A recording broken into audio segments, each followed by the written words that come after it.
আসসালামু আলাইকুম রহমতুল্লাহি ওবরকাতুহু। সম্মানিত দর্শক, আজকের যে শিরোনামটি ব্যবহার করেছি, এই শিরোনামটি বর্তমান জমানাতে আমরা যারা বসবাস করছি তাদের জন্য আমার দৃষ্টিতে অতি গুরুত্বপূর্ণ।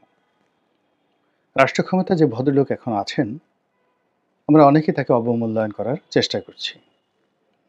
কেউ তাকে বুড়া মানুষ বলার চেষ্টা করছি, কেউ তাকে সুদি ইউনুস বলে বকাঝকা করার চেষ্টা করছি। অনেকে মনে করছে আওয়ামী লীগের, বিশেষ করে আওয়ামী লীগের যারা লোকজন তারা মনে করছে যে তিনি কোনোমতে সেই স্যান্ডউইচ, তারপরে শেষে কোকা-কোলা, হুইস্কি এগুলো খাইয়ে কোনোমতে একটা নোবেল পুরস্কার ম্যানেজ করে এনেছেন। এটা কোনো বিষয় না। তার বিরোধী যারা পক্ষ, তারাও তাকে নানা রকম নেতিবাচক কথাবার্তা বলে থাকেন। তো এরই প্রেক্ষিতে আমাদের ভাবতে হবে যে এই মানুষটি কোন প্রক্রিয়াতে, কিভাবে হঠাৎ করে বাংলাদেশের সিংহাসনে বসলেন এবং গত ৭ মাসে সরকারের পাহাড় সমান ব্যর্থতা সত্ত্বেও একজন সিঙ্গেল মানুষ এখনো পর্যন্ত তাকে একটা গালি দিয়ে কোনো কথা বলেননি। এখানে হলো তার সবচেয়ে বড় সফলতা। যেমন ধরুন খালেদা জিয়া, তারেক জিয়া, জয় কিংবা শেখ হাসিনা। তাদের ক্ষেত্রে আমরা কি দেখেছি? মানুষ পাইকারি হারে আমজনতা গালাগাল করেছে, অভিশাপ দিয়েছে। তাদেরকে ক্ষমতাচ্যুতি করার জন্য তারা আল্লাহর দরবারে মোনাজাত করেছে। কিন্তু এখানে এই গত ৭ মাসে অসংখ্য মব হয়েছে, অসংখ্য যাকে বলা হয় আইনশৃঙ্খলার অবনতির চরম পরাকাষ্ঠা হয়েছে এবং এখন পর্যন্ত কোনো কিছু ঠিক হয়নি। এজন্য কেউ আসিফ নজরুলকে গালাগাল করছে, কেউ ফারুকীকে গালাগাল করছে, কেউ রেজওয়ানাকে গালাগাল করছে এবং কেউ স্বরাষ্ট্র উপদেষ্টার পদত্যাগ চাচ্ছেন। কিন্তু কোনো অবস্থাতেই ডক্টর মোহাম্মদ ইউনূস সম্পর্কে এখন পর্যন্ত কেউ একটা টু শব্দ করেননি। বরং এত ব্যর্থতার মধ্যে যে শব্দগুলো আসছে, সেখানে শোনা যাচ্ছে যে মার্চ ফর ডক্টর ইউনূস, অর্থাৎ ডক্টর ইউনূসকে ক্ষমতায় রাখার জন্য মিছিল হবে। শোনা যাচ্ছে যে ডক্টর মোহাম্মদ ইউনূস আরও ৩ বছর ক্ষমতায় যেন থাকতে পারেন, সেজন্য রাজনৈতিক শক্তিগুলো মাঠে নামবে। অনেকের দাবি ৫ বছর ক্ষমতায় থাকুন, অনেকের দাবি আজীবন ক্ষমতায় থাকুন। ইসলামপন্থী গ্রুপদের একটা বিরাট অংশ তাকে মনে করছেন যে আল্লাহর একটা রহমত এবং আল্লাহর দরবারে তারা ২ হাত তুলে মোনাজাত করছেন যে ডক্টর মোহাম্মদ ইউনূস যতদিন জীবিত আছে, আল্লাহ এই দেশে আমাদের কোনো ইলেকশন ফিলেকশন দরকার নেই। এখন এই জিনিসগুলো কি এমনি এমনি হচ্ছে? হতে পারে। অর্থাৎ আকাশ থেকে আল্লাহ রাব্বুল আলামিন ডক্টর ইউনূসের জন্য রহমত নাজিল করেছেন, বরকত নাজিল করেছেন এবং এটার শরীয়তে এবং মারিফতি ব্যাখ্যাও আছে। এর কারণ হলো আল্লাহর যারা অলি আল্লাহ, কোরআনের কথা, সেই অলি আল্লাহদের সম্পর্কে আল্লাহ এক ধরনের মহব্বত তৈরি করে দেন তার অন্য বান্দাদের মনে। এক ধরনের মর্যাদা এবং সম্ভ্রম পয়দা করে দেন পৃথিবীর তাবৎ মাখলুকাতের হৃদয়ে, মন মস্তিষ্কে। ফলে আল্লাহর অলিদের দেখলে বাঘ ঝাঁপিয়ে পড়ে না, কুকুর ঘেউ ঘেউ করে না, শকুন লাফিয়ে পড়ে না, এমনকি বনের পাখি, পাখপাখালি এরকম কোনো অলি আল্লাহ যদি গাছের নিচে বসে থাকে তারা মলত্যাগ করে না। আর আল্লাহর অলি যখন কোনো অজানা জায়গাতে যান, তাকে কেউ চেনে না, নামও জানে না, কিন্তু তার চেহারার মধ্যে এমন একটা মহব্বতের দৃষ্টি আল্লাহ তৈরি করে দেন যে মানুষজন তাকে সম্মান করে, দরকার হলে ভয় পায়, মর্যাদা দেয় এবং নিজের প্রিয়তম জিনিসটি তাকে উপহার দেয়, খাওয়ায়, পরায়। এটাই হলো আল্লাহর অলিদের মাহাত্ম্য। এখন আল্লাহর অলিদের আরেকটি উপসর্গ রয়েছে। আল্লাহ তাদেরকে বন্ধু হিসেবে গ্রহণ করেন, মাহবুব। এখন এই মাহবুবদের সম্পর্কে স্বয়ং আল্লাহ বলেন হাদিসে কুদসিতে যে আমি যাদেরকে মাহবুব হিসেবে গ্রহণ করি, তাদের হাত আমার হাত হয়ে যায়, তাদের মুখ আমার মুখ হয়ে যায়, তাদের জবান আমার জবান হয়ে যায়। এখন এই সময়টাতে যদি যে কোনো কারণে আল্লাহর অলি হয়ে যান ডক্টর মোহাম্মদ ইউনূস, এটা আল্লাহ জানেন আর উনি জানেন। শুধু নামাজ পড়লেই যে আল্লাহর অলি হন তা নয়, এটা আল্লাহ এবং তার বান্দার বিষয়। অনেকে নিজেকে আল্লাহ দাবি করেছেন, মনসুর হাল্লাজ, নামাজ কালাম কিছু পড়তেন না, কিন্তু তারা আল্লাহর কেতাদুরস্ত অলি ছিলেন। তো সেই অর্থে ডক্টর মোহাম্মদ ইউনূস যদি আল্লাহর অলি হয়ে যান, তাহলে সঙ্গত কারণেই এই যে মানুষ যে তাকে সমীহ করতে চাচ্ছে, এটা তার একটা কুদরতি বিষয় হতে পারে। অথবা তিনি কার্যত নামাজ কালাম পড়া, হজ করা, উমরা করা, দাড়ি রাখা এই কাজগুলো না করা সত্ত্বেও কেন হুজুর যারা রয়েছেন তারা তাদের পক্ষে বা তার পক্ষে ঝাঁপিয়ে পড়ছেন। এটাও একটা শরীয়তি ব্যাখ্যা, মারফতি ব্যাখ্যা হতে পারে। এটা ইসলামের যারা প্রবক্তা রয়েছেন বাংলাদেশে তারা ভালো বলতে পারবেন। আমি আর এই বিষয়ে আলোচনা করব না। দ্বিতীয় যে কারণটি সেটি হলো যে তিনি অতিশয় কৌশলী। মানব ধর্মের যে কলাকৌশলগুলো রয়েছে সেগুলো তিনি রপ্ত করেছেন সর্বোচ্চ স্তরে। ফলে এই বাংলাকে তিনি চিনেন। কিভাবে চিনেন?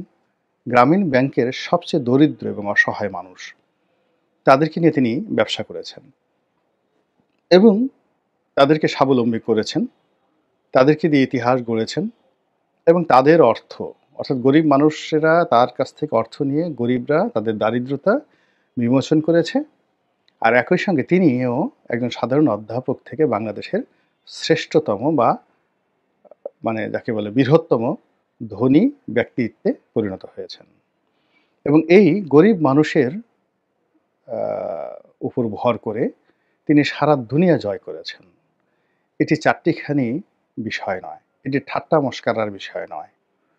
যেখানে বাংলাদেশের প্রধানমন্ত্রী, রাষ্ট্রপতি অতীতকালে বিদেশের কোনো রাষ্ট্রপ্রধানের সাথে দেখা সাক্ষাৎ করতে পারেননি। তারপরে বিভিন্ন IMF, ওয়ার্ল্ড ব্যাংক সেখানে গিয়ে অপমানিত হয়েছেন, লাঞ্ছিত হয়েছেন। আমাদের অনেক অর্থমন্ত্রী সাইফুর রহমান সাহেবের মতো মানুষ বলেছেন যে আর আমি বিশ্বব্যাংকে যেতে পারবো না। যে অপমান তারা করে ওই অপমান সহ্য করে আমি ভিক্ষা করতে পারবো না বাংলাদেশের জন্য। তো যে জায়গাগুলোতে অন্য বাঙালিদের জন্য বলতে গেলে অবমাননাকর একটা পরিবেশ পরিস্থিতি, ভীতিকর একটা পরিবেশ পরিস্থিতি, যে স্থানগুলো বাঙালিদের জন্য দুর্ভেদ্য, সেই জায়গাগুলোর সিংহ দরজা সবসময় ডক্টর মোহাম্মদ ইউনূসের জন্য খোলা ছিল এবং এখনো আছে। তো কাজেই তিনি কোনো সাধারণ মানুষ নন। তার যারা ভালোবাসার মানুষ পছন্দ করেন, তারা প্রচার করেন যে ডক্টর মোহাম্মদ ইউনূসের সঙ্গে খেলার মতো মানুষ বাংলাদেশে পয়দা হয়নি। যদি খেলতে পারতো তাহলে শেখ হাসিনা পারতেন। এর কারণ হলো এই বাংলার শত বছর ইতিহাসে শেখ হাসিনার মতো এত শক্তিশালী কোনো রাষ্ট্রনায়ক আসেননি। যার কথা মতো কোর্ট চলতো, কাছারি চলতো, যার কথা মতো পিয়ন, ড্রাইভার, আর্দালি চলতো এবং মানুষকে হাসতে হতো, কাঁদতে হতো তার কথা মতো। তো সেই মানুষ তার রাষ্ট্রের সর্বশক্তি ব্যবহার করে ডক্টর মোহাম্মদ ইউনূসের একটা পশমও স্পর্শ করতে পারেননি। ১। ২ নম্বর হলো যে মানুষ ভয় পেলে কাঁদে, ভয় পেলে চিৎকার করে, হম্বিতম্বি করে এবং অস্থিরতা দেখায়। শেখ হাসিনার সুদীর্ঘ জুলুমে যিনি একটু নড়েননি, সবসময় হাসি মুখে থেকেছেন। তিনি খুব সুন্দর করে কথা বলেন। তার একজন অ্যাডভোকেট আছেন আব্দুল্লাহ আল মামুন। অত ভালো কথা বলেন না। তার চেয়ে কোটি, কোটি গুণ ভালো কথা বলতে পারেন ডক্টর মোহাম্মদ ইউনূস। তো তিনি যদি ২০১১-১২ সন থেকে শুধু শেখ হাসিনার বিরুদ্ধে মুখ খুলতেন, কথা বলতেন, তাহলে অনেক কিছু হয়ে যেতে পারত। কিন্তু এই পুরো সময়টা তিনি নিশ্চুপ থেকেছেন এবং তার পক্ষে তার উকিলরা কথা বলেছেন। তো এই যে নিশ্চুপ থাকা, চুপচাপ থাকা, এর চেয়ে শক্তিমত্তা আর নেই। কেবলমাত্র মহাবীর যারা নিজের প্রতি যারা জুলুম করেন না এবং নিজের উপর যারা জয়লাভ করতে পারেন কেবল তারাই চুপ থাকতে পারেন। তো ডক্টর মোহাম্মদ ইউনূস অতীতে শেখ হাসিনার জমানায় যেভাবে চুপ থেকেছেন এবং এখনও বেশিরভাগ সময় তিনি চুপ থাকেন। আর যখন মাইক ধরেন, কথা বলেন, তখন আর তার সামনে কেউ কথা বলতে পারে না। এই অন্তত এই ৭ মাসে আমরা সেটা দেখেছি। উনি সবসময় চুপ থাকেন। আর এই চুপ থাকার সুযোগ নিয়ে মানুষ গড় করে তার কাছে সব কথা বলে ফেলে। কে কোথায় প্রেম করেছে, কে কোথায় চুরি করেছে, কে কী করেছে, উনি সব বুঝে ফেলেন, জেনে যান। কথা বলার সুযোগ দেন এবং মুহূর্তের মধ্যে কার কত বিরোধ আছে, কার কতটুকু ওজন আছে, কে কতটা লম্ফ-ঝম্প দিতে পারে সব তিনি বুঝে যান। আর এরপরে তিনি যখন কথা বলা শুরু করেন বাকি সবগুলো ফিদা হয়ে যাচ্ছে, চুপচাপ হয়ে যাচ্ছে এবং এভাবেই এখন পর্যন্ত চলছে। তো তার এই যে খেলাধুলা, তার যে ডিপ্লোম্যাসি, তার যে ব্যক্তিত্ব, সেই ব্যক্তিত্বের কারণেই তার যারা লোকজন তারা বলছেন যে তিনি আন্তর্জাতিক খেলোয়াড়। তো আন্তর্জাতিক খেলাগুলো কী? আন্তর্জাতিক খেলা আমরা ক্রিকেট খেলি, অলিম্পিক আছে, আন্তর্জাতিক খেলা, ফিফা ফুটবল খেলা আছে, বিশ্বকাপ যেটিকে বলা হয়। এবং অবাক করার ব্যাপার হলো যে এই প্রতিটি আন্তর্জাতিক খেলাতে তিনি একজন স্টার। ইউরোপের যে সবচেয়ে জনপ্রিয় খেলাগুলো হয়, আ ফুটবল খেলাগুলো হয় এবং এখানের বিখ্যাত যে ক্লাবগুলো, এরকম প্রায় সব ক্লাবগুলোর সঙ্গে তার ভালো সম্পর্ক। তারপরে আ বিশ্ব ফুটবল ফেডারেশন, ক্রিকেট ফেডারেশন, তারপর অলিম্পিক অ্যাসোসিয়েশন, সব জায়গাতেই তার একটা ভালো সম্পর্ক রয়েছে। ফলে আমরা যে খেলাধুলা, রাজনীতির যে খেলাধুলা, সেই খেলাধুলার বাইরে গিয়ে যে প্র্যাকটিক্যাল স্পোর্টস, সেই স্পোর্টসও তিনি একজন গুরুত্বপূর্ণ ব্যক্তি।